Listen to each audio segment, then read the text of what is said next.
Good morning. Welcome to the Workforce and Economic Development Subcommittee. Today is April 28th, 2021. I would like to start the agenda or the meeting. Item number one is public comments. Do we have any public comments? We do not at this time. Thank you. Item number one is approval of the web minutes from March 24th, 2021. Is there a motion? Madam Chair, I move to approve. Second. Thank you. There's an motion and a second. All those in favor, please say aye. Aye. Okay, motion carries. I hear no nays. Item 2 and 3 are consent items. Does anybody want to make a motion? I will move to approve. Do I have a second? If not, I'll second. Second, did you hear me? Okay, I heard you now. Yeah, sorry, I said it. Okay, got it. I have a motion and a second. All those in favor, please say aye. Aye. Aye. Motion carries. I have item number 4, Phoenix Convention Center Service Provider Relief Consideration of Contract Term. We have a presentation. Yes, Madam Chair, with us is Jerry Harper, Acting Director of the Phoenix Convention Center, along with Robbie Ashton, Deputy Director. So, Madam Chair, members of the subcommittee, good morning, and thank you again for the opportunity to come speak to you a little bit about what we do at the Convention Center, and a little more specifically about some of the impacts that have been realized due to the worldwide COVID-19 pandemic. Joining me today, as Mr. John Chan mentioned, is Robbie Ashton, Deputy Director over our Business Services Division, and what we're going to do this morning is provide some more detail and insight into the impacts of COVID-19 on our revenues, and we will end with a recommendation on what we think will put us in the best position for success in future years. Just as a reminder, the last time that we spoke to the subcommittee, we talked about that we had a record number of 71 citywide conventions planned for calendar year 2020, and then unfortunately, the effects of the pandemic have left us looking to try to make some adjustments in how we move forward in these future years.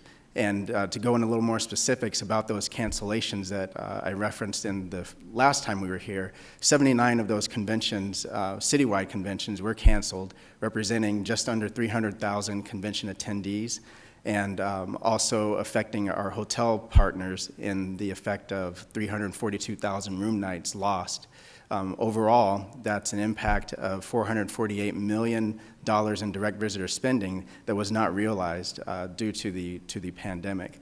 In addition to those 79 citywide conventions, we had 168 non-conventions and theater events. The non-conventions are the events that are smaller events, trade shows, competition events, but still overall it had an impact on us in a loss of $3.7 million in revenue.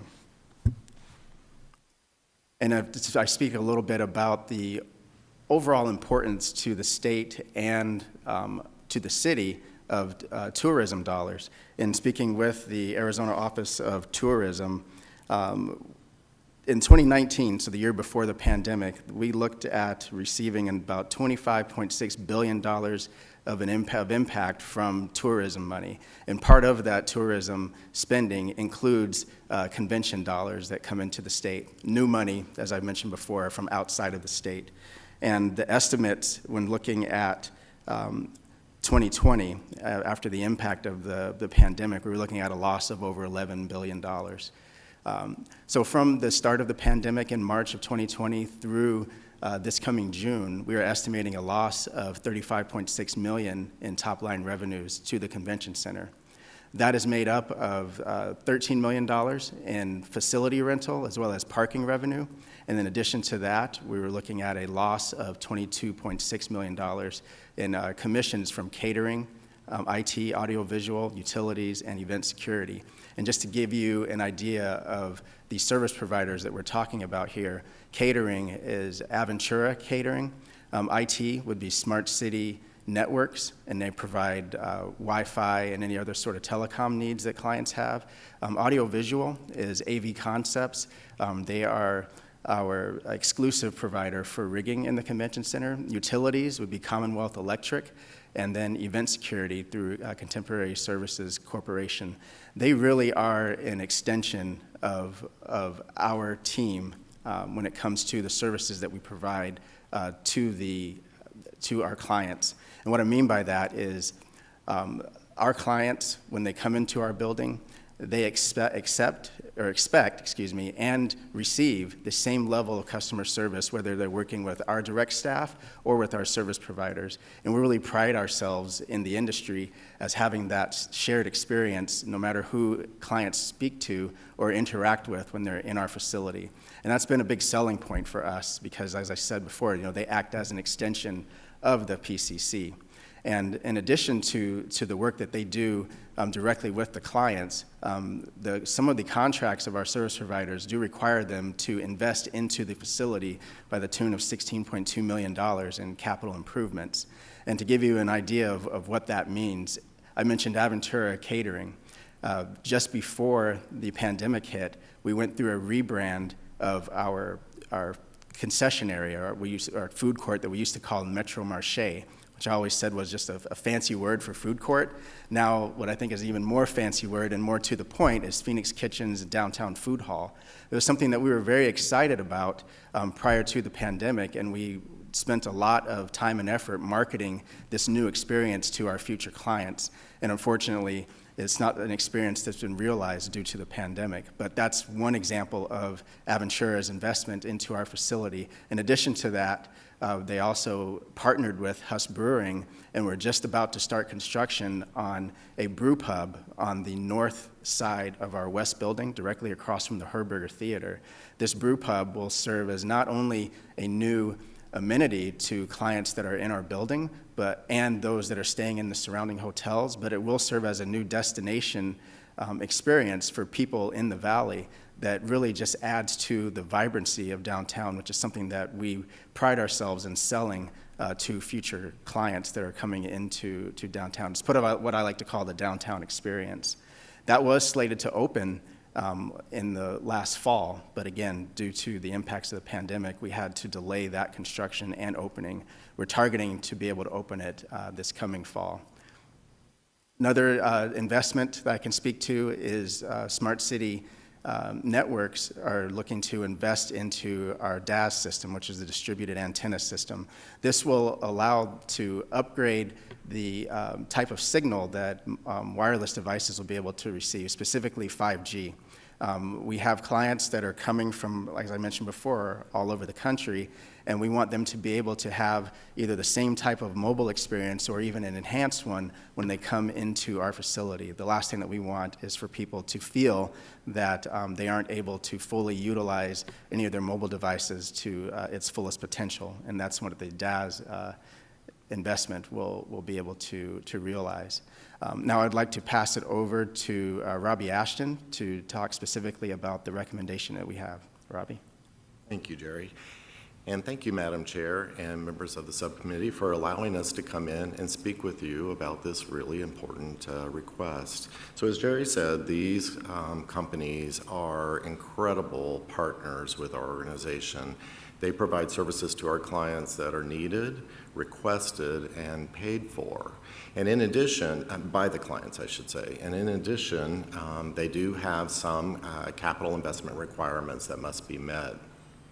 These contracts are commission-based contracts, which means that the revenue that is generated by these companies belongs to the company, and then they pay a commission to the convention center based on their revenue collections. It's a win-win for all of us.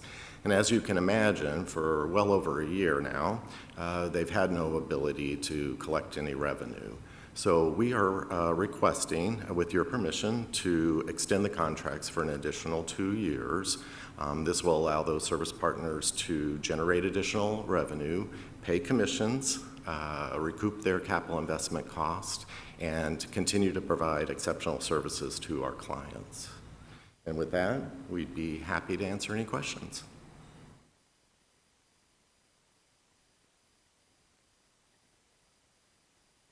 Does anybody have any questions? Just, Ma- Madam Chair. Madam Chair, we have two speakers on the phone. Oh, yes, I do. I forgot. Yes. The first Go ahead. speaker, this first speaker is Danielle Lazor. Danielle, are you on the line? Yes, good morning. Can you hear me? Please go ahead. Good morning, Madam Chair and members of the subcommittee. As mentioned, my name is Danielle Laser, and I represent Aramark and Aventura Catering as the exclusive food and beverage provider at the Phoenix Convention Center. And I am in support of this proposed action. As a long-term service provider and partner, we are 100% committed to the city of Phoenix and our joint mission to promote a first-class visitor destination, of which food and beverage is a significant part of the overall attendee and visitor experience. As Jerry mentioned, and as you've known and heard, the COVID and the global pandemic has had a significant impact on all of tourism and the hospitality industry at large, and thus has really greatly impacted our ability to provide services at the convention center and venues. At the onset of our agreement, as mentioned, we committed to invest over $6.5 million in improvements to the center, many as which you've already seen, and most notably, again, as Jerry mentioned, the development and construction of the street-facing brew pub, which will serve both convention attendees as well as the downtown community. And that is slated to open this fall. So we've continued with that. In summary, this proposed action would allow for additional time and necessary time for us to recoup a minimum return on our investment, and we really appreciate your consideration of this action. Thank you. Thank you. The next speaker we have is Dan Shannon. Dan, are you on the line? Yes, I am. Can you hear me? Please go ahead. Madam Chair and members of the subcommittee, good morning. My name is Dan Shannon. I'm the Vice President of Commonwealth Electric. We are the exclusive provider of utility services at the Convention Center. It's no secret from everything that we've heard here today in Jerry's presentation that, our industry has been truly decimated since last March. When it happened, we were stopped dead in our tracks, and, we thought at that point, well, maybe July we'll get back. And then July came, and then we said maybe September. September came, and December came, and February came, and here we are. The good news is, we do see light at the end of the tunnel. We lost, in 2020, we, as a company, lost 80% of our projected revenue. So far in 2021, we're looking at probably about 50%, and we're really hoping it doesn't go much deeper than that. But much harder than even the revenue, as a business person, I had to terminate or displace 75% of my staff. When this started, we had nowhere to go. We had no idea when it was going to end. And the hardest thing through all of this has been saying, I don't know. I don't know. The good news now is with the efforts of Jerry's team at the Convention Center and the CVB, we are seeing a bright future. As Jerry said before, we're trending to be busier than ever when we do get back. And now with the availability of the vaccine, people are more confident in returning to the Convention Center. We're excited to have the opportunity to be part of that future. And I guess I'd close with, we're called service providers on this event title, or this item title. At the Convention Center, we consider ourselves service partners. We call ourselves service partners. And there's no better sign of partnership than what we are proposing here today. I'm truly thankful for even the consideration of this item. When we do get back, we're going to be better than ever. We will be bigger than we have been. And I can only promise to you that Please go we ahead. will do everything we can. I'm sorry. Thank you. We will do everything we can to continue to make Phoenix Convention Center and the city of Phoenix a premier destination. So again, I thank you, and I thank you for your consideration. Thank you. That's the end of the speakers for this item. Thank you. Councilwoman Stark, you have Thank some you. questions or Yeah, comments? actually more of a comment. I'm really excited to see what they're trying to do at the convention center, showcasing some of our local restaurants and businesses. I actually like the idea of the brew pub. I think it would add a nice dimension, especially people that are here for a conference. So I just want to say that I'm supportive of this, and I think it's time that we try to get back to normal. And this is a good start by partnering with our service providers. Thank you. Thank you. Councilman Waring, anything? Good, thank you. Okay. I do have some questions, and I don't know who I direct them to. I got a call yesterday regarding this item, and it was regarding employees, displaced employees.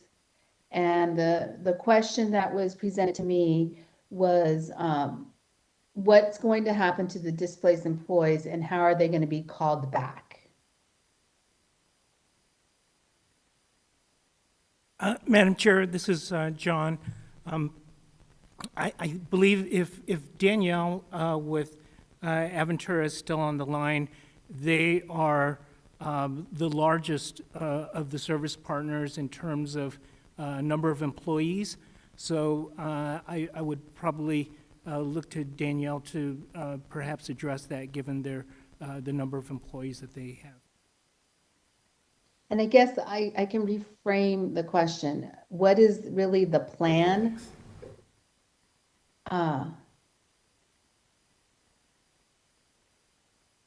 Danielle, are you still on the line? Yes, I'm here. Can you hear me? Yes. Please go ahead. Yes. Yes, Madam Chair. As far as employees go, we've maintained great contact with all of our employees. And we, during this period of time, contracted with Unite Here, Local 11, and have a long-term agreement in place. And we will be recalling our employees in seniority order.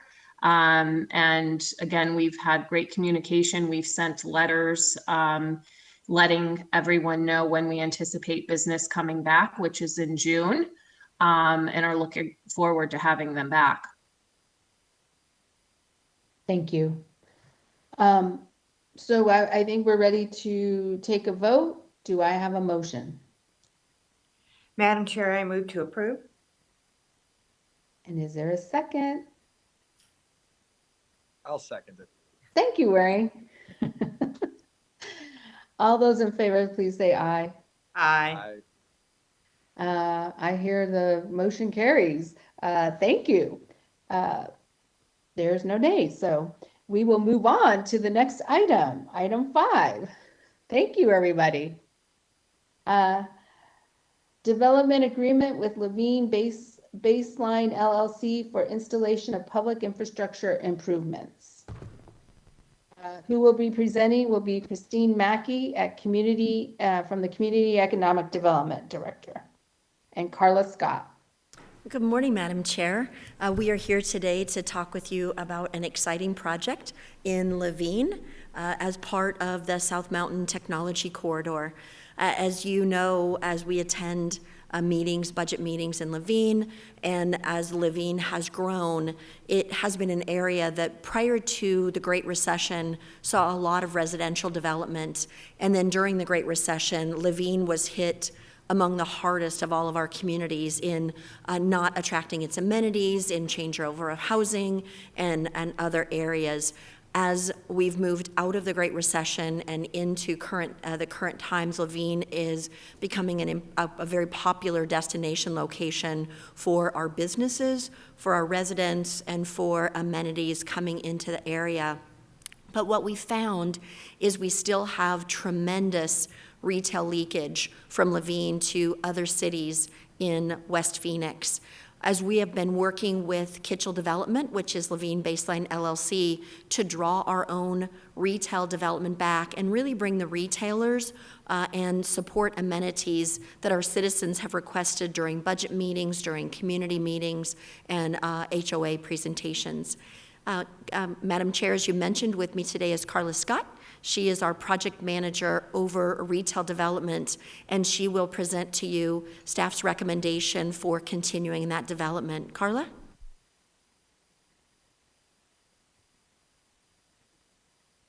Good morning, Madam Chair, members of the subcommittee.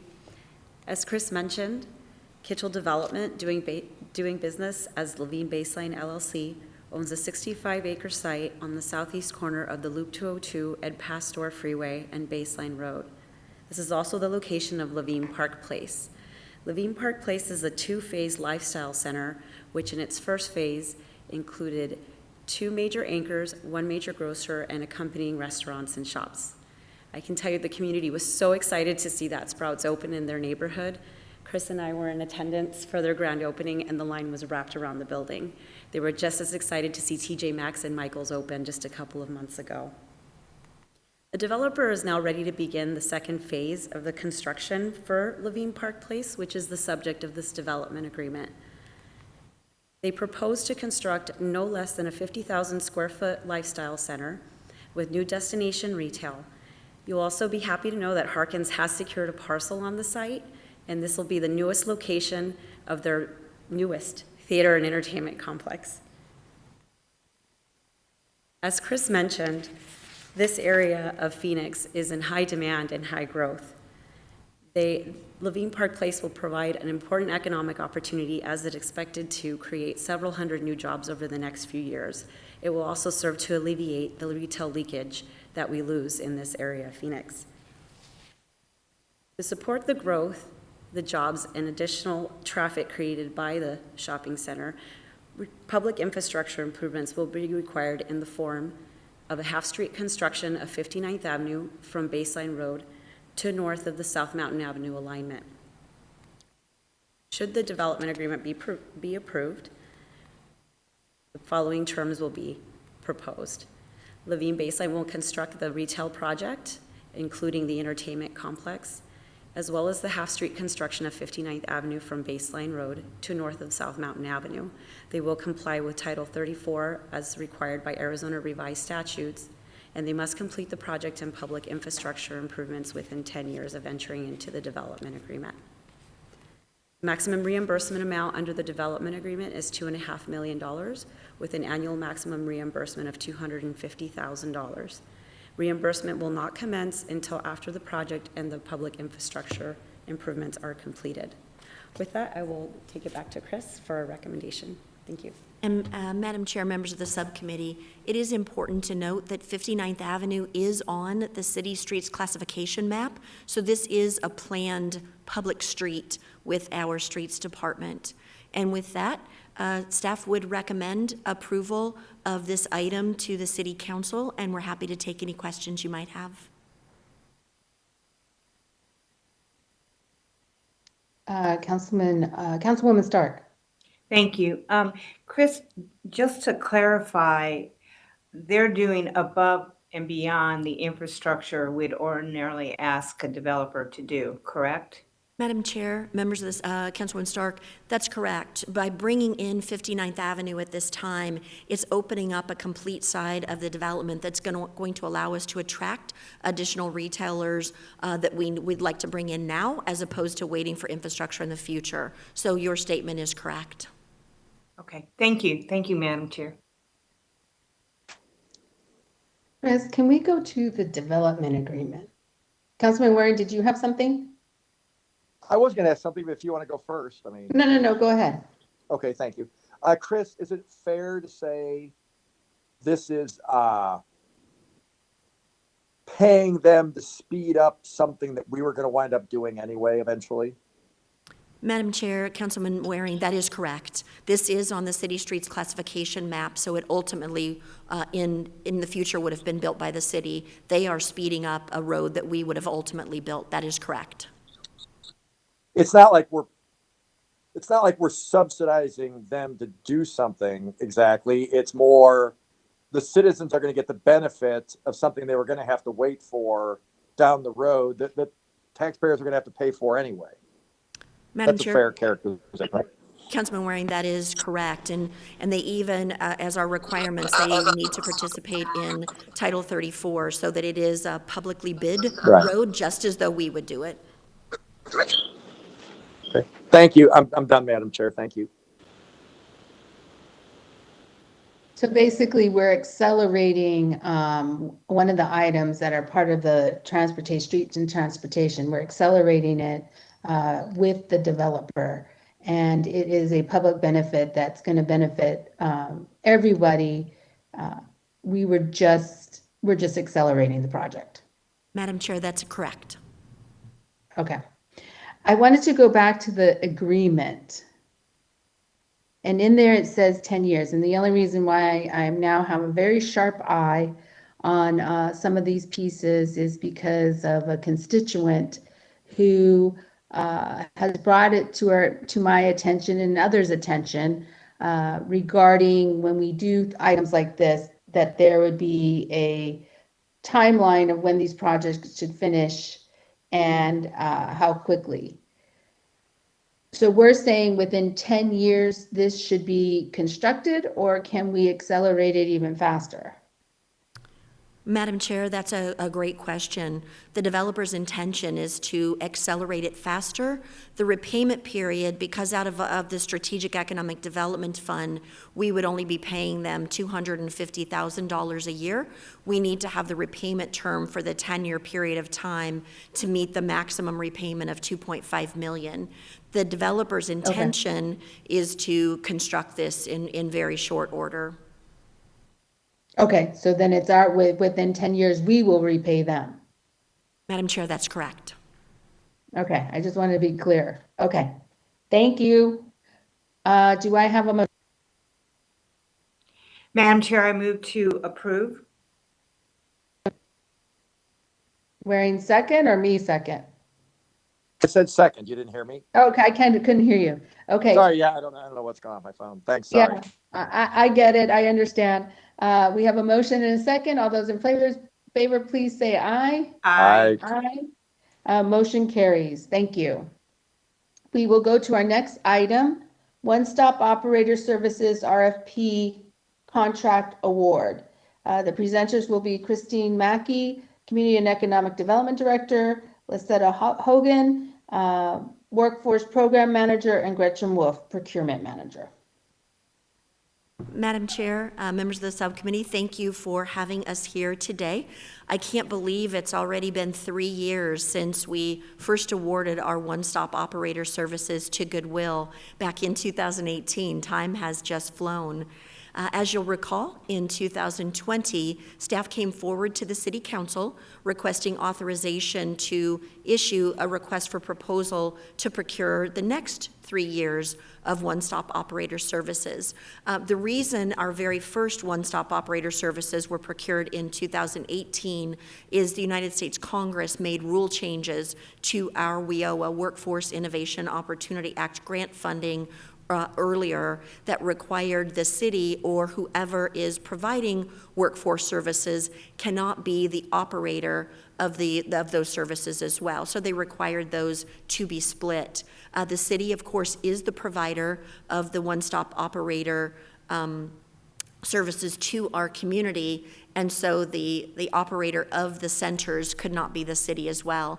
Goodwill was awarded the first one-stop operator back in 2018, and Goodwill did decide not to submit to under these services again this year. As the chairwoman mentioned, with me is Lisetta Hogan, the executive director of our WIOA board governance, and Gretchen Wolf, program manager with Oversight of Procurement. I'd like to turn this over to Lisetta Hogan to walk us through the panel's recommendation. Thank you so much, Chris. Thank you for the opportunity, Madam Chair and council members. As Chris has shared, we did have a procurement process for the one-stop operation services for our Arizona Work Job Centers, and also to provide coordination of our workforce services in the city of Phoenix. So our one-stop operator will be responsible for working with all of our WIOA partners as well as our community partners to ensure that services are provided to our constituents in the city of Phoenix. They'll also work with other organizations such as AARP, Housing, Business Services, as well as our Human Services Department that actually provides services to adults, laid-off workers, and youth. And they'll also work with our state entities as well to help with unemployment insurance. The one-stop operator will provide direct services at our 3 comprehensive centers, which are located around the valley. Many of you have had the opportunity to visit our locations. We have one located, what's called our North Job Center, which is located at 7th Street in Dunlap. Our South Job Center is located at Central on Broadway, and our West Job Center is located in Maryville off of 51st Avenue in Osborne. We also have several affiliate site locations.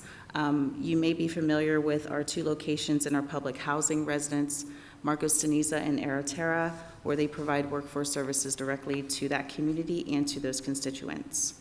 And with that, I will pass it over to Gretchen Wolf, our procurement manager, to talk about our procurement process. Thank you, Lisetta. Good morning, Madam Chair, council members. So City Council authorized staff to issue the one-stop operator services request for proposals last August. We issued the RFP on November 30th. We advertised the RFP on the city's website as well as the Arizona at Work website.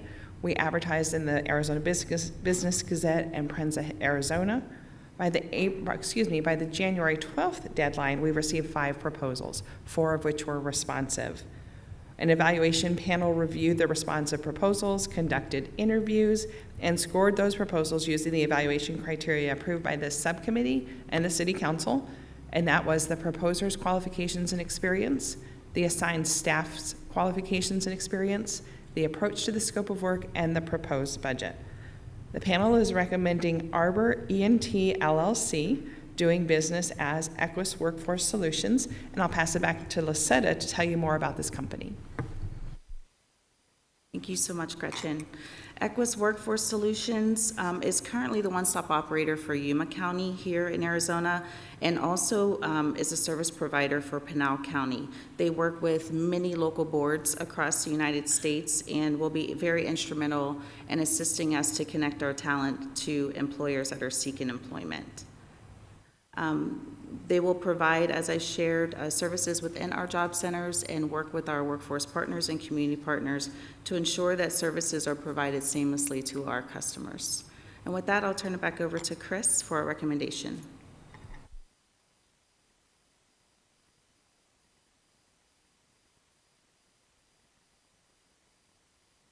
Madam Chair, members of the subcommittee, the contract terms that staff is proposing is an initial term of 13 months with 3 one-year options at the city's discretion.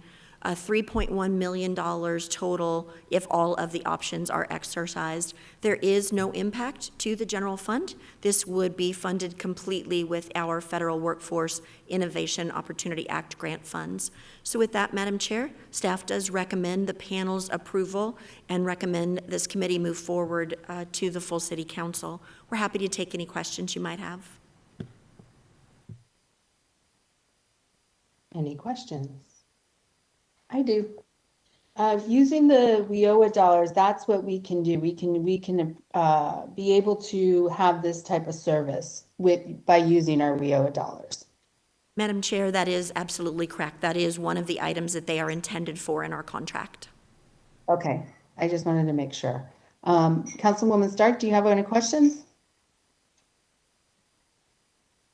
No? Sorry, no, I didn't, but I did want to say I did take a tour of the facility in Sunny Slope, and they're just terrific. I'm glad to have one in my district. Yes, yes. Thank you. I'm grateful that you're glad. We need them all over the city. Okay, can I have a motion? I will move to approve the staff recommendation. And a second. Second. Thank you. I have a motion and a second. All those in favor, please say aye. Aye. Ayes carry. Thank you so much. The next item, I believe the next item, do we have any public comments? We do not. Okay, perfect. The next item would be May agenda. Does anybody have any items that they want to place on the May agenda? Okay, I have an item. I would like a legislative update regarding the theme park, and I would like to move it to May. And also the compact and how that impacts the city of Phoenix.